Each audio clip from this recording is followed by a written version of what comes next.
name is Nadia Sbuttoni. I'm from New York, and I'm going to be talking about my grandfather, Giuseppe.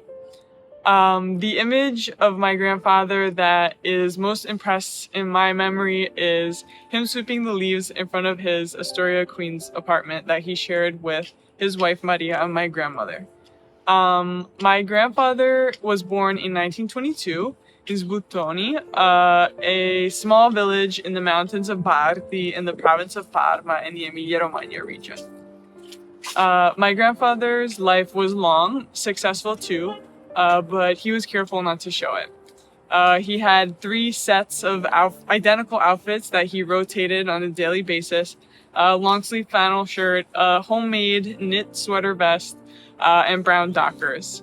His hands were knobby from the arthritis congregating in his joints, and his almost transparent blue eyes, in them you could see that he had led a hard life.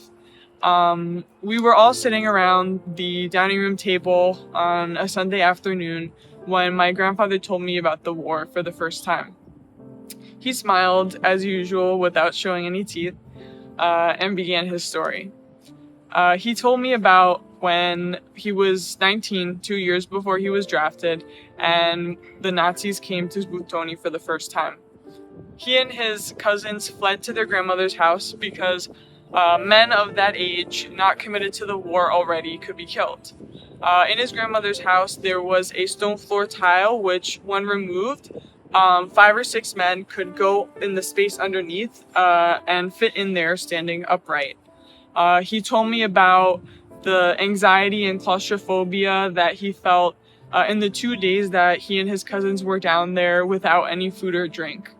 The Nazis barged into the house, acting entitled, demanding room and board because they were among women, and the women were sure to make a lot of noise to distract them from the fact that there were men just below the floor. My grandfather also told me about how he remembers United States planes dropping crates by parachute. He and his cousin scouted one through the forest and found it as it landed. They opened it up and found a simple machine gun inside for use by the underground partisans who opposed Mussolini. They assembled it naturally and shot it into the forest. My grandfather told me how its head rotated on a semicircular arc, and then there were no more trees, he said, smiling. None at all. My grandfather, in 1944, my grandfather, at the age of 21, entered World War II. Mussolini had called for a draft, ordering anyone of age and ability to come forth and fight. But my grandfather was not a soldier.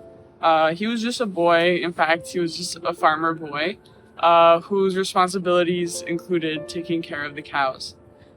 Because of his ability to work with animals and his knowledge of the mountainous terrain, my grandfather was placed in the Alpine Division of the infantry, where his primary responsibility was preparing pack horses for the transportation of weapons and supplies. My grandfather told me about how he once saw Mussolini from afar, and how he was always on horseback because of his short stature. He remembers that he had a knack for riling up the crowd. In January of 1945, my grandfather Giuseppe was transported to Moscow as a prisoner of war. Because of the disorder in the region at the time, he was able to make an escape, and he resorted to walking the rest of the way home on foot, a journey of about 2,000 miles. He told me that it was so cold that the boots that he had tied and slung over his shoulder had fallen off without him even noticing. And of the 20 men that he started the journey with, less than half made it back alive. But luckily along the way, he met farmers who also opposed the war and gave him food, rest, and directions.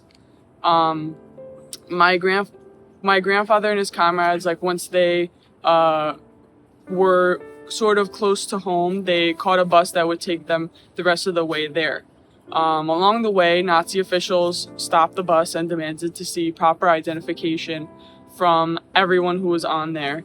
But the bus driver, knowing exactly who was on there, dissuaded them from doing just that, probably saving my grandfather's life.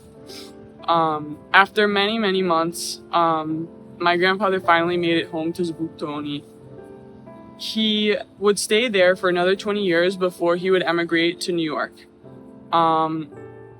My grandfather was one of the few of his group to make it back from the Eastern Front alive, and that fact does not rest easily with him. He knew the horror and awfulness of war, and it pained him to speak about it, but after many decades of silence, he chose to share his story with me, and it is my privilege to share it with you.